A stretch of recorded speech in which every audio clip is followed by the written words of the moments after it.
Okey, jom teman saya kutip semua. Jagung-jagung, cili, okra dan terong purple yang dah cukup matang tu. Jagung ni ada banyak. Saya nak ambil tinggal dalam 3-4 biji je lagi kot yang belum cukup matang. Okey, kita pendekkanlah cerita, singkatkan. Okey, hasil tuaian kita hari ni saya dapat 8 biji jagung.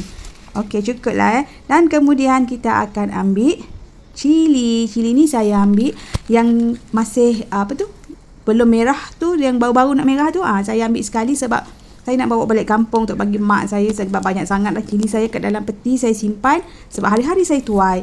Cili ni dia memang hari-hari akan ada yang masak lagi. Jadi bila hari-hari saya kutip dia jadi banyak.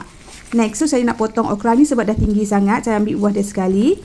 Kemudian kita akan tuai terong purple ni juga. Terong purple ni pun dah banyak. Mama. Jadi inilah hasilnya yang kita dapat dari kebun hari ni.